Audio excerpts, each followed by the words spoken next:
Hi, I'm Claire, and I'm sharing some of my experiences that I've had during my cancer journey.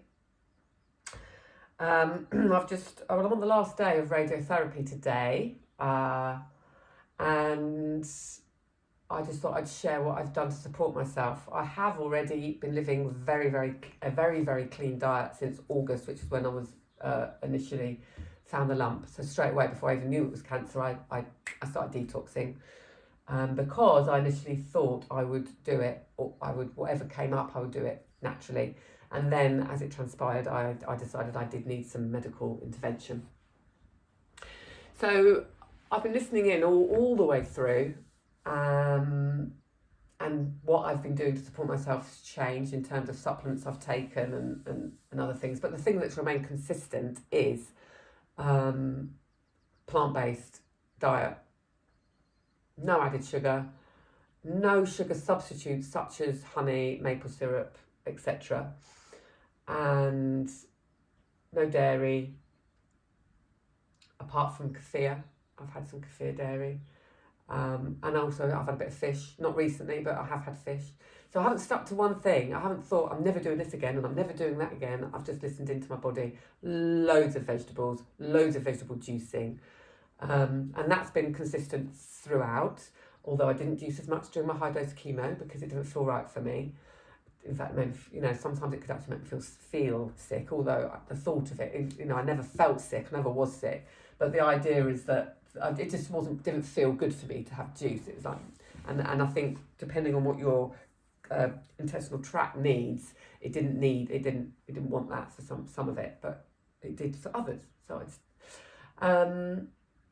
So my supplements have been changing all the way through according to what I felt at the time. So again, I haven't stuck to any one system or regime throughout. I've read up on it all and then listened in and tuned into what I felt has been right for me. So with my radiotherapy, I have been juicing a lot because that has felt right for me, and it's felt really good. I haven't had any side effects from the radiotherapy so far, and I'm manifesting that I won't have any, and if I do, I'll deal with them then. But I have been supporting myself alongside a plant-based diet with lots of juicing, lots of vegetables and salads, lots of nuts, Brazil nuts especially. I have been taking zeolite powder every day. I've been taking clay for quite a long time throughout the process to draw out any metal toxins. But I switched to zeolite for the radiotherapy because apparently that's got a slightly different way of drawing out toxins and it can be more helpful. So I've done that. I've been taking 2 heaped teaspoons a day, twice a day in water. And then I've also been having vitamin C. I've been taking a powder form. Again, 2 heaped teaspoons twice a day.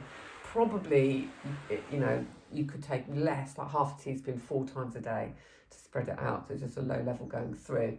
That's felt right for me and good for me. I take it with a bit of lemon as well and a bit of lemon pith because apparently that helps your body to absorb it. I know that you can get the fat-soluble versions of vitamin C, which may be right for you because my digestive system feels pretty healthy and I feel as though my body's absorbing the vitamin C okay. And then I've been taking these for a while, but turkey tail mushrooms, and IS mushroom complex, and BioBran. BioBran, I've been getting the sachets, very expensive, but I've noticed that they do definitely help my digestive tract. But the 2 reasons I started those mainly was for immune support. And interestingly, since I've been taking them, my white blood cell count has gone up to where it was before I started my high dose chemo last October. And I don't know if it's coincidence because I feel like everything's settled down. So I stopped my high dose chemo end of Jan and it's now May. So within 4 months, my white blood cells are back to where they were before. My nails are pretty much back to normal, and I did think I was going to lose them at one point. I was getting a lot of bloating My elimination's been great, so no problem. I haven't had any constipation or diarrhea for a long, long time. In fact, I only got it after my first round. I got a bit of diarrhea, and then because I listened into my body and changed what I thought it needed, I actually didn't get it again.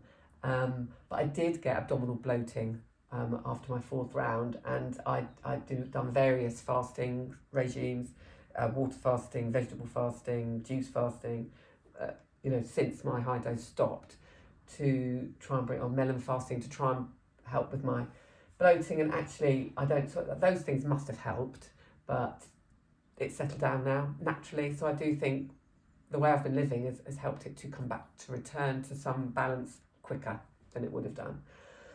So whether or not then that just means that my white blood cells have boosted because everything's settled down or not, I don't know. But intuitively, I feel like they have made a difference. And I know from my experience, the BioBran has definitely helps to bring things through the digestive tract.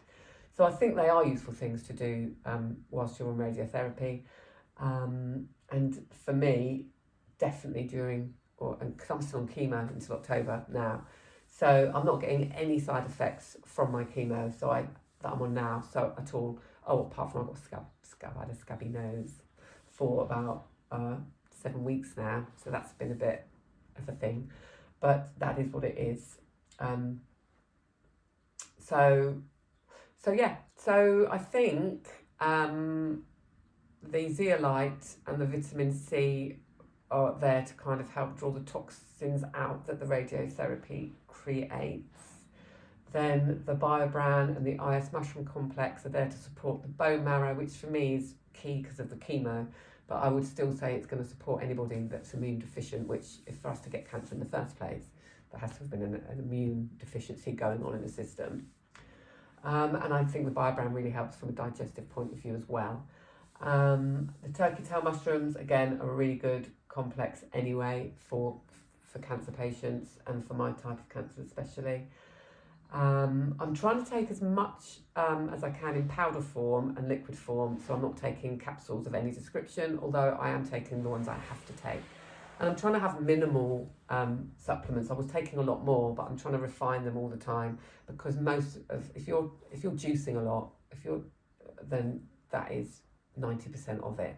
So if you're on a budget and you're trying to live a clean life for cancer, then my advice would be to have a minimum of 1 litre of green juice a day, and that will be enough to change everything. So that's what I did as soon as I knew I had, I might even have it before I even got my diagnosis. I started juicing and had salads. And so for 6 weeks before I started my high dose chemo, that's all I lived off. I lived off juices and salads. I didn't have nuts at that point. I wasn't having avocado at that point. I was on very low fat as well. And then slowly crept healthy versions of that back into my diet after those first 6 weeks. So that's kind of what I've been doing throughout the radiotherapy. I have been doing a bit of work. I'm a single mum with 3 kids. I've got a business that's been massively affected by COVID. I'm not going to have made any profit this year at all. I don't have many bookings for my courses coming up in September, but I honestly can say I'm not stressed. I don't worry about it, because I'm in my alignment and my truth, and things will unfold as they're supposed to unfold. And what's more important for me right now, above anything else, is my health. And the worst thing I can do for my health is feel stressed, because I believe the root cause of my cancer was stress and emotional trauma. So, my youngest daughter has got dyslexia and she's dyspraxic. She's in the bottom set for everything at school. She's, she finds school really difficult. Doesn't suit her, doesn't fit in with her. But I don't feel stressed about it, because she's on her path. And it's not going to help me to lie in bed awake worrying about it or to feel stressful. But of course, I let her know that this is one little phase of her life, and that she's got her gifts to share with the world, and she will be sharing them, and it will be done in a very different way to the way that we are projected onto from the education system. And the education system has got some wonderful sides to it, and I'm very, very, very grateful for that. The school have been amazing during this journey for me and been so supportive of the girls. But like any institutionalisation, there are limitations, like there is with the medical, like there is with the church, like there is with the education system. There's some beautiful parts to it. There's some wonderful intentions within it. There's some amazing stuff.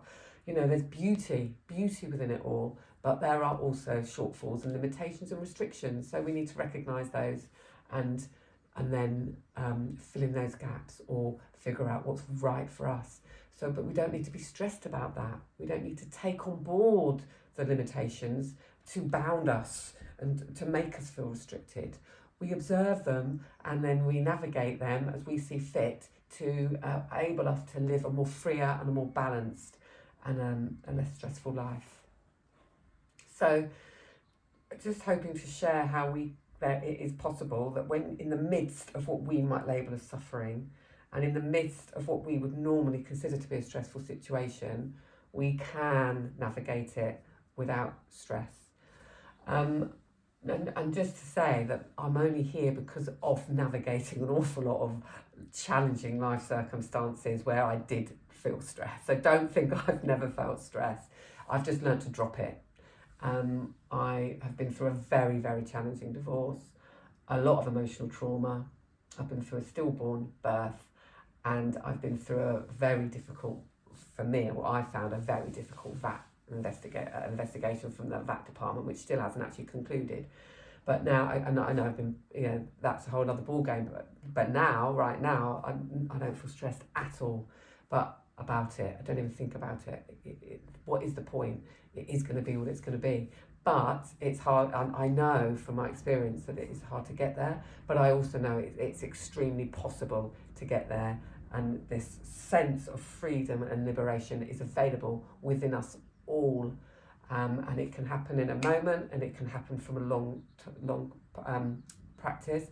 Mine's come from practicing regularly, just a physical yoga practice. Well, no yoga practice physical, it's all a mind practice, but regular practice. Mine was Ashtanga Mysore style with some yin yoga, with meditations. I've done a few 10-day Buddhist retreats, but all low level.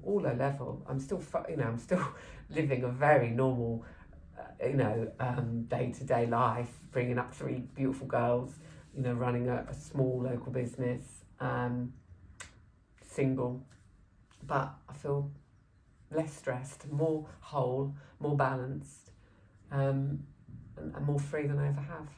So I hope that just helps anybody else to feel that they can also do the same. Thank you for listening, and hopefully you'll be listening to me share more what I hope to be invaluable experience. Lots of love.